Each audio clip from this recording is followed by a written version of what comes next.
നമസ്കാരം. ഒരു കണ്ണുരോഗ വിദഗ്ധനായിരുന്നു സിറിയ ഭരിച്ചിരുന്ന ബഷർ അൽ അസദ്.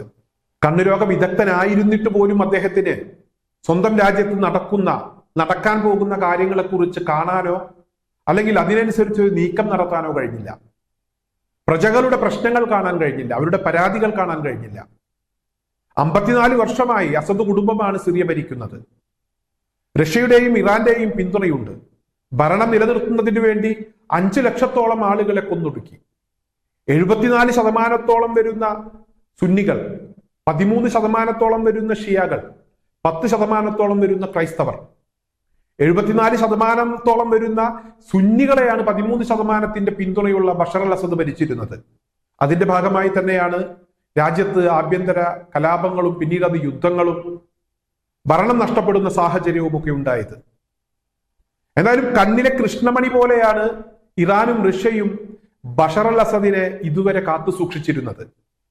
എന്നാൽ അവസാന നിമിഷം വിമതർ അതിശക്തമായ മുന്നേറ്റം നടത്തുമ്പോൾ റഷ്യയും ഇറാനും നോക്കി നിന്നു. അവർ ഇടപെട്ടില്ല. നടക്കട്ടെ എന്ന ഒരു തീരുമാനത്തിൽ അവരെത്തി. അതായത് സിറിയയിൽ സമാധാനം പുനഃസ്ഥാപിക്കാൻ തീർച്ചയായും 74% തന്നെ ഭരിക്കണം, എങ്കിലേ അവിടെ സമാധാനം പുനഃസ്ഥാപിക്കാൻ കഴിയൂ. 74%-നെ 13% ഭരിക്കാൻ പോയാൽ തീർച്ചയായും ആ രാജ്യത്ത് സമാധാനം ഉണ്ടാകില്ല എന്നൊരു തിരിച്ചറിവ് റഷ്യക്കും ഇറാനും ഉണ്ടായി. തുർക്കിയും ഈ വിഷയത്തിൽ വലിയ ഒരു പങ്ക് വഹിച്ചു. അമേരിക്കയുടെയും ഇസ്രായേലിന്റെയും ചില പദ്ധതികളൊക്കെ പാളിപ്പോയെങ്കിലും റഷ്യയും ഇറാനും ഒക്കെ തീരുമാനിച്ചതുപോലെ തന്നെ കാര്യങ്ങൾ അവസാനിച്ചു. എന്തായാലും ഇവിടെ സിറിയയിലെ ഈ അട്ടിമറിയുമായി ബന്ധപ്പെട്ട് ഇസ്രായേലിന് ചിലതൊക്കെ പഠിക്കാനുണ്ട്. വലിയ ഒരു പാഠം സിറിയയിൽ നിന്നും അവർ പഠിക്കേണ്ടതാണ്. അതായത് ഏതൊരു ഏകാധിപതിയുടെയും അവസാനം ഇത്തരത്തിലായിരിക്കും. ഒരുപക്ഷെ അഭയം പോലും കിട്ടാത്ത സാഹചര്യം ചില ഏകാധിപതികൾക്ക് സംഭവിക്കാറുണ്ട്. ഇവിടെ എന്തായാലും റഷ്യ ബഷർ അൽ അസദിനെ കൈവിടാൻ തയ്യാറായില്ല. മോസ്കോയിൽ ഇവിടെ അസദിന് അഭയമൊരുക്കി. ഒരു മര്യാദ റഷ്യയുടെ ഭാഗത്തു നിന്ന് അവർ കാണിച്ചു. ഇതുവരെ കൂടെ നിന്ന, ഒപ്പം കട്ടക്കി നിന്ന ഒരു ഭരണാധികാരിയാണ്. റഷ്യയുടെ പിന്തുണയോടുകൂടി ഭരിച്ചിരുന്ന വ്യക്തിയാണ്. അതുകൊണ്ട് തന്നെ പാതി വഴിയിൽ കൈയൊഴിഞ്ഞു പോകാൻ റഷ്യ തയ്യാറായില്ല. എന്നാൽ ഇസ്രായേൽ പ്രധാനമന്ത്രിയെ എത്ര ആളുകൾ ഏറ്റെടുക്കും, എത്ര ആളുകൾ അഭയം കൊടുക്കും എന്ന് ചോദിച്ചാൽ അധികം ആളുകളൊന്നും അഭയം കൊടുക്കാൻ തയ്യാറാകില്ല. ആകെ കൂടെയുള്ളത് ഒരു അമേരിക്ക മാത്രമാണ്. അമേരിക്കയെ സംബന്ധിച്ചിടത്തോളം കാര്യത്തോടടുക്കുമ്പോൾ അമേരിക്ക കൃത്യമായ അവരുടെ സ്വഭാവം കാണിക്കും.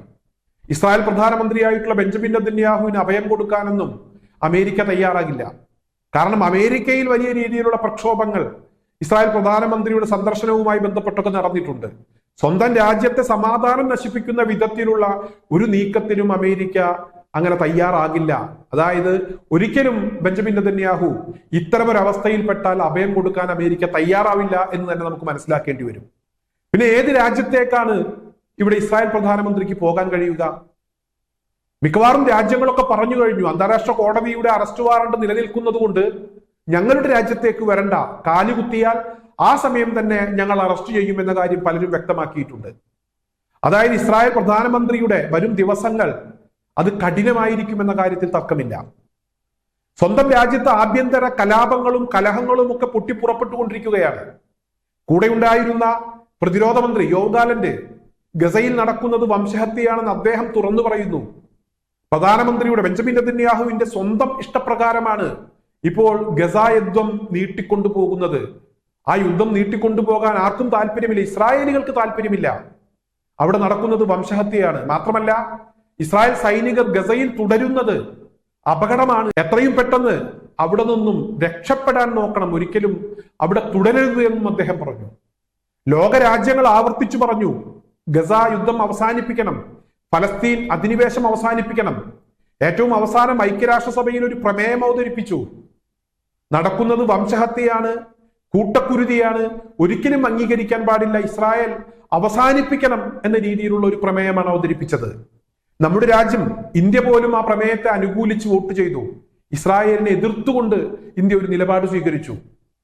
ഇന്റർനാഷണൽ ക്രിമിനൽ കോടതി അറസ്റ്റ് വാറന്റ് പുറപ്പെടുവിച്ചു. അതുപോലെ നിരവധി സംഭവങ്ങൾ ഇവിടെ ഇസ്രായേൽ പ്രധാനമന്ത്രിയെ നോക്കി നിൽക്കുകയാണ്. ഒരവസരം കിട്ടിയാൽ തീർച്ചയായും ഇസ്രായേൽ പ്രധാനമന്ത്രിയെ അറസ്റ്റ് ചെയ്യാൻ പല രാജ്യങ്ങളും കാത്തു നിൽക്കുന്നു.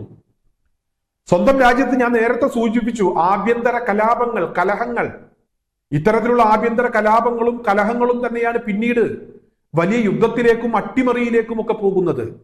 അത്തരത്തിലൊരു അട്ടിമറി ഇസ്രായേലിനകത്ത് ഉണ്ടാകും എന്ന് പറഞ്ഞാൽ അത് തള്ളിക്കളയാൻ കഴിയില്ല. കാരണം അത്രമാത്രം ആ ജനങ്ങളെ പരീക്ഷിച്ചുകൊണ്ടിരിക്കുകയാണ് ബെഞ്ചമിൻ നെതന്യാഹു. മുന്നേ അവിടെ ഭരിച്ചിരുന്ന പല ഭരണാധികാരികളും അതുപോലെ തന്നെ പല സൈനിക മേധാവിമാരും ഇസ്രായേൽ പ്രധാനമന്ത്രിയുടെ നീക്കത്തിൽ വ്യാപകമായി അതൃപ്തി പ്രകടിപ്പിച്ചു തുടങ്ങി. പലരും പ്രതിഷേധമുഖത്തുണ്ട്, പ്രക്ഷോഭത്തിന് പലരും നേതൃത്വം കൊടുക്കുന്നുണ്ട്. അതായത് സിറിയയിൽ നിന്നും ബെഞ്ചമിൻ നെതന്യാഹു ഒരു പാഠം പഠിക്കാൻ തയ്യാറായില്ലെങ്കിൽ ബഷർ അൽ അസദിന്റെ അതേ അവസ്ഥയിലേക്ക് ബെഞ്ചമിൻ നെതന്യാഹു പോകുമെന്ന കാര്യത്തിൽ തർക്കമില്ല. കണ്ണിലെ കൃഷ്ണമണി പോലെയാണ് ബഷർ അൽ അസദിനെ ഇറാനും റഷ്യയും ഒക്കെ കാത്തു സൂക്ഷിച്ചത്.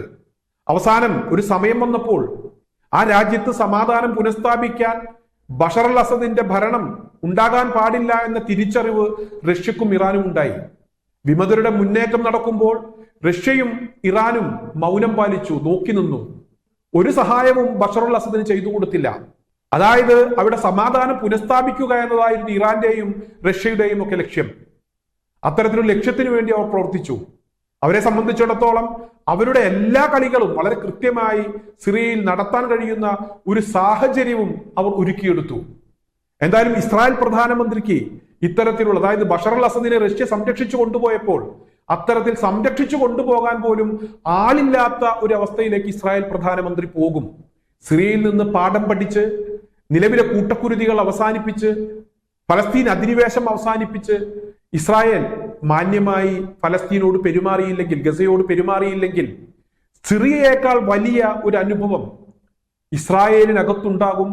തീർച്ചയായും ആ അനുഭവത്തിൽ നിന്ന് കരകയറാൻ ഒരിക്കലും ബെഞ്ചമിൻ നെതന്യാഹുവിന് കഴിയില്ല. അമേരിക്ക പോലും തിരിഞ്ഞു നോക്കാത്ത ഒരു സാഹചര്യം ഇസ്രായേലിനെ സംബന്ധിച്ചിടത്തോളം ഉണ്ടാകും, ബെഞ്ചമിൻ നെതന്യാഹുവിനെ സംബന്ധിച്ചിടത്തോളം ഉണ്ടാകും. മറ്റു രാജ്യങ്ങളിലേക്ക് പോകാനോ മറ്റു രാജ്യങ്ങൾ അഭയം കൊടുക്കാനോ തയ്യാറാകാത്ത ഒരു സാഹചര്യം ഉണ്ടാകും.